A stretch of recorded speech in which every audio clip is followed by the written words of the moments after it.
আরো 25 বছর আগে আমার ওয়ার্ল্ড ট্যুর করা হয়ে গেছে।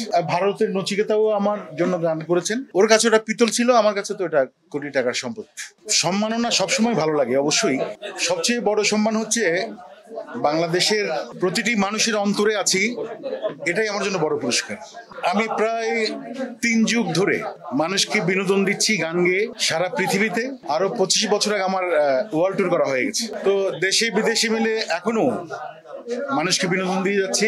আমি সম্প্রতি একটি একক প্রোগ্রাম করেছি বাংলাদেশ টেলিভিশনে। প্রেম দাও অ্যালবামের কিছু গান গেয়েছি, যেমন রিমঝিম রিমঝিম বৃষ্টি যখন ঝরে রে, কবিতা গল্প তুমি, মন পাখি তুই চলে গেলি রে, এই গানগুলো আমি গেয়েছি নতুন করে। এরকম আমার এগুলি 100 গানের প্রজেক্টের মধ্যেই পড়ে আর কি। 50টি আমার হিট গান এবং 50টি নতুন গান, এগুলো আমার কাজ চলছে।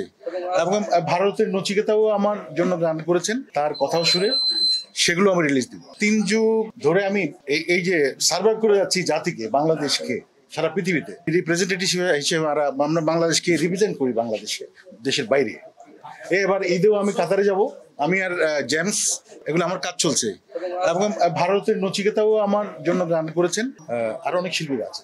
3 মাস 6 মাস পরে ওই কাজের লোক যারা ছিল ওরা ওই পিতলগুলো বিক্রি করে দিয়েছে। এটা হচ্ছে 200 অ্যাওয়ার্ড। এখানে এর মধ্যে বাচুশাস চলচ্চিত্র পুরস্কার 2 বার আমি পেয়েছি। তারপরে এই বাবিশাসেরও ছিল, আরো অনেক সংগঠনের পুরস্কার। তো ওর কাছে ওটা পিতল ছিল, আমার কাছে তো এটা কোটি টাকার সম্পদ। কে কোন দল করে, দল করলেই মূল্যায়ন করে। আমিও জাতীয় পুরস্কার পেতাম, আমার একটা চলচ্চিত্র ছিল, পুত্র এখন পয়সাওয়ালা।